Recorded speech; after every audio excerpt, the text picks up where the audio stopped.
Hey everyone, me and Marth from Marth Bozart have decided to read the Chronicles of Narnia together by C.S. Lewis, and we're going to be doing book discussions on each of the books.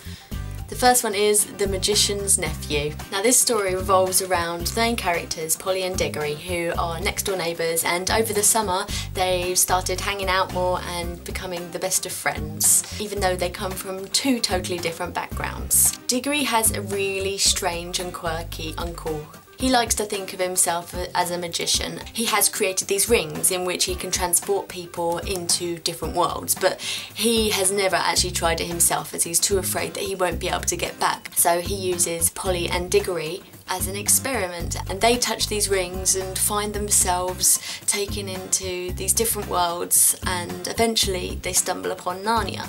Now this book doesn't really have a starting point as such. It's basically full on story-wise from the start, as you are plunged straight into everything. Because of the fact that it's such a small book, it has to create everything in a short amount of time. As much as I like the fact that in other books you feel as though you can empathise with the characters and you feel emotionally attached to them and you can relate to them, I also like the idea, which C.S. Lewis has highlighted, of just knowing that it's a story, just knowing that these characters you're never ever going to meet, and I felt detached from these characters, but at the same time I knew that it was just a story, so I felt as though I didn't need to be attached to the characters, which I thought was a really big selling point, as it was just a short little fantasy story and it's really simple and really basic, and it just sticks to the facts, doesn't have any fancy plot twists or anything like that. It just is what it is, and that's what makes it so endearing, I find. Technically this is for a younger audience, but I believe that C.S. Lewis's works are timeless, so you can read them at any age and still get as much enjoyment out of them. One thing I really liked about this book was the narration style. I liked the way that it was as if you were the narrator just looking in on the scene and seeing everyone's feelings from an outsider's perspective.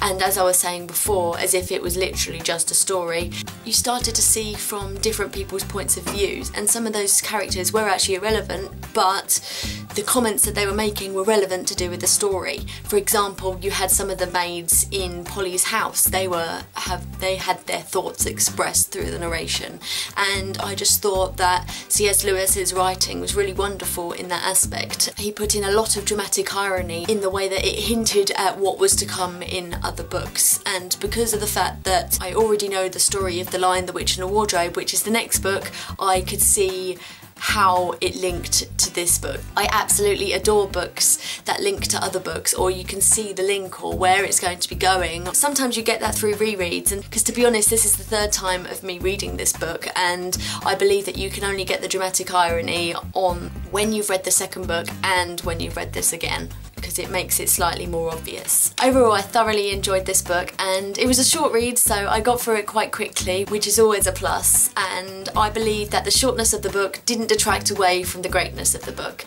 I absolutely loved this, and I'm really excited to get on with the rest of the series. If anyone else has read this book, I'd love to know what you think and what your opinions are on it, and Marth, I look forward to seeing your video.